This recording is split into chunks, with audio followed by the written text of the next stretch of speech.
श्री शिवाय नमस्तुभयम मित्रों, हर हर महादेव। आप सभी का स्वागत है हमारी YouTube चैनल शिव पुराण ज्ञान में। हमारी चैनल पर श्री पंडित प्रदीप मिश्रा जी द्वारा बताए गए सभी अचूक उपाय बताए जाते हैं। सही जानकारी के लिए हमारी चैनल को अवश्य सब्सक्राइब करें।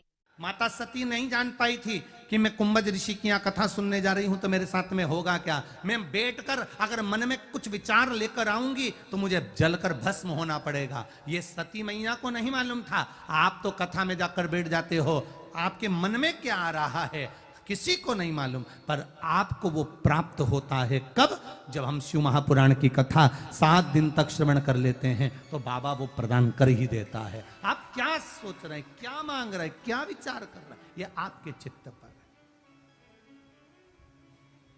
सती मैया जलकर भस्म हो, समझाया मेरे भोलेनाथ जी ने, मत जा, नहीं मानी। ज्ञान उसको दिया जाए, समझाया उसको जाए जो समझ जाए। रावण को समझाने का प्रयास विभीषण ने करा था। रावण को समझाने का प्रयास विभीषण कर रहे थे, बार बार समझाने का प्रयास करा, विभीषण समझ जा। विभीषण ने समझाया रावण को, भैया समझ जाओ, भैया समझ जाओ। रावण समझने को तैयार नहीं था, लात मार दी, धक्का दे दिया, चले गए। जब दुनिया ठोकर मार देती है, जब दुनिया लात मार देती है, ठोकर मार देती है, तब व्यक्ति ठोकर खाकर परमात्मा की शरण में पहुंचता है, तब पहुंचता। सती मैया भी गई, समझाया, ना मानी तो पहुंची। और सती मैया पहुंच गई अपने पिता के यहाँ। यज्ञ में बहुत बड़ा यज्ञ हो रहा था, बहुत बड़ा। शिव जी का तो अपमान दक्ष प्रजापति ने पहले ही कर दिया था। दबाना न भूले ताकि आपको हमारे लेटेस्ट वीडियोस की अपडेट्स ससुर के आने पर जमाई ने उठकर जब प्रणाम नहीं करा था तो क्रोध में आकर दक्ष प्रजापति ने श्राप दे दिया था। मैं तुम्हें श्राप देता हूं, मेरी बेटी सती का विवाह तुम्हारे साथ करा है पर तुमने मेरा आदर नहीं करा है। मैं तुम्हें श्राप देता हूं कि तुम शमशान में निवास करोगे। भोलेनाथ जी बड़े प्रसन्न हो गए थे क्योंकि उनको ससुर का श्राप आशीर्वाद लग रहा था। जो हर परिस्थिति में खुश रहना जानता है वो आनंद की जिंदगी जीना जानता है, वो आनंद की जिंदगी जीना। हर परिस्थिति में जिसने अच्छा सोचा। शंकर भगवान को श्राप लगा कि तुम शमशान में निवास करोगे। भोलेनाथ जी हर परिस्थिति में खुश रहते थे, उन्होंने उसमें भी अच्छा देख लिया। मेरे ससुर जैसा दुनिया में कोई ससुर नहीं होगा, मेरे दक्ष प्रजापति ससुर जैसा दुनिया में कोई ससुर नहीं होगा, किसी का ससुर ऐसा नहीं होगा जिसने मुझे प्लाट भी दिया तो ऐसी जगह दिया जहां कोई कब्जा ही नहीं करेगा। शमशान में रहने के लिए प्लाट दिया है तो वहां कब्जा कौन करेगा। अच्छा देखा, आप अच्छा देखो, अच्छा दिखेगा। सब्सक्राइब कीजिए हमारे YouTube चैनल शिव पुराण ज्ञान को और साथ में बेल अच्छा आइकन देखो, को दबाना न भूले ताकि आपको हमारे लेटेस्ट वीडियोस की अपडेट्स मिलती रहे। श्री शिवाय नमः। हर परिस्थिति में अच्छा ढूंढने का प्रयास करो। एक शिष्य गुरु जी के पास में आया और शिष्य ने गुरु जी से कहा, गुरु जी एक भक्त आया है, गाय दे रहा है, गाय दे रहा है। गुरु जी ने कहा ले लो, रोज दूध मिलेगा, खाएंगे पिएंगे मौज करेंगे, ले लो गाय। गाय ले ली। 6 महीने के बाद वही भक्त वापिस आ गया, गुरुजी भक्त आया है, वो अपनी गाय वापिस ले जा रहा है। गुरुजी ने कहा ले जान दो, गोबर उठाने का टेंशन खत्म हो गया। हर परिस्थिति में अच्छा देखो, मिल गया तो ठीक, ना मिले तो ठीक, और नहीं तो चिंता तो घेर रही है। जिसको दुखी, कई लोग ऐसे रहते हैं जो दुख से बाहर ही नहीं हो पाते। एक व्यक्ति, एक मित्र दूसरे मित्र के पास बैठा था और बैठकर कह रहा था, मेरा मन है कि ताजमहल बनाऊं। बोलो बोलो जम के, मेरा मन है कि ताजमहल बनाऊं पर मुझे मुमताज नहीं मिल रही है। दूसरा बोला, मेरा भी मन है कि मैं ताजमहल बनाऊं पर मेरी मुमताज मर नहीं रही है।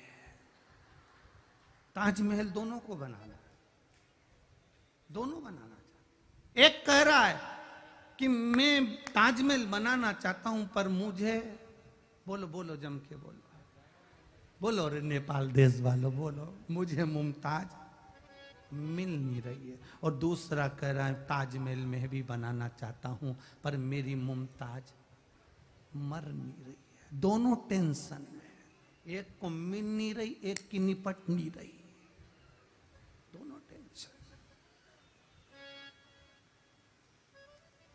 हर परिस्थिति में सुख देखो, हर परिस्थिति में खुश होना सीखो। मिल गया तो ठीक है, ना मिला तो ठीक है, प्राप्त हुआ तो ठीक है, ना प्राप्त हुआ तो ठीक है। पंडाल के अंदर बैठे कथा सुन रहे हो तो ठीक है, कथा पंडाल के बाहर बैठकर सुन रहे हो तो ठीक है, पंखे की हवा मिल रही है तो ठीक है, नी मिले तो ठीक है। ये सोच लेना कि आज पंखे की हवा मिल रही है, जब मर जाएंगे, आग लगाएंगे, तब कौन सा पंखा लगाएंगे, तब कौन सा पंखा आने वाला। तन में उठेगी ज्वाला, कोई पास न आने वाला, भक्तों की सुन के पुकार, तू नंदी लेकर आ जाना, मेरे दीन बंधु भगवान रे, गरुण पर चढ़ कर आ जाना। हर परिस्थिति में जो सुख देख लेता है, हर परिस्थिति में जो व्यक्ति खुश रहना सीख जाता है, उसकी जिंदगी आनंदमय हो जाती है। आनंदमय, अमीरी में, गरीबी में, सब में सुख देखो। पास में जो शंकर जी का मंदिर है, घर के पास में शिव जी के मंदिर पर जल चढ़ाने जाना तो पूर्ण विश्वास के साथ जाना, भरोसे के साथ। पार्वती जी शिव जी से कहती हैं कि इस बूढ़िया, ये जो झाड़ू लगा रही है, पोछा लगा रही है, ये बूढ़ी, शंकर भगवान कहते हैं इसका पूरा बचपन निकल गया झाड़ू लगाते लगाते। ये झाड़ू भी वहां लगाती है जहां शिखर की छांव पड़ती है, वहां झाड़ू लगाने जाती है। तो एक काम करो ना प्रभु, इसको धनवान क्यों नहीं बना देते। शंकर भगवान बोल रहे हैं, ले मैं तुझे एक हीरा देता हूं, ऐसा कोहिनूर हीरा बुढ़िया को दे दे, जहां कचरे का ढेर है वहां पटक दे। पार्वती जी ने कोहिनूर हीरा कचरे के ढेर में पटक दिया। बुढ़िया ने झाड़ू लगाई, कोहिनूर हीरा मिला, बुढ़िया ने अपने पल्लू में उस हीरे को बांध लिया। सब्सक्राइब कीजिए हमारे यूट्यूब हीरे को चैनल पल्लू शिव में, पुराण ज्ञान को, हीरा और ले साथ गई। ही बेल आइकन को दबाना न भूलें ताकि आपको हमारी लेटेस्ट घर पहुंची, वीडियोस की अपडेट्स मिलती कोहिनूर हीरे को रहें। देखा, नमस्तुभ्यं। वो हीरा जिसको प्राप्त कर लिया, उसने उसकी 7 पीढ़ी बिना काम करे भोजन कर सकती है। इतना कीमती हीरा उस बुढ़िया को पार्वती जी ने दे दिया। अब पार्वती जी बोली, बस बुढ़िया को हीरा मिल गया, पैसा मिल गया, 7 पीढ़ी उसकी बैठकर खा सकती है, इतना कीमती हीरा बुढ़िया को मिला है। अब ये झाड़ू नहीं लगाई। दूसरे दिन फिर पार्वती जी शंकर जी के साथ घूमने गई तो फिर वो झाड़ू लगाती मिल गई। फिर वापिस झाड़ू लगा रही है। पार्वती जी ने शिव जी से कहा, इसको इतना कीमती हीरा मिला, इतना पैसा मिल गया, इसको इतना कीमती हीरा मिल गया, काय को झाड़ू लगा रही है ये। पार्वती जी से शंकर भगवान बोले, तू खुद जाके पूछ ले। पार्वती जी ने बुढ़िया का रूप रखकर बूढ़ी माँ से पूछा, माँ तेरे को कल यहां से हीरा मिला है? बूढ़ी माँ ने कहा, कोहिनूर हीरा मिला है। हाँ, कितने का है? कि मेरी 7 पीढ़ी बैठकर खा लेगी, इतना कीमती हीरा मुझे भगवान ने दिया है। तो माँ फिर तू झाड़ू क्यों लगा रही है? अब तो तू करोड़पति बन गई, कीमती हीरा तेरे को मिल गया, अब क्यों झाड़ू लगा रही है? बूढ़ी माँ कहती है, अब तो और मेरी 7 पीढ़ी झाड़ू लगाना बंद नहीं करेगी, क्योंकि इसी के दरवाजे से तो मिला है, इसी की चौखट से तो मिला है।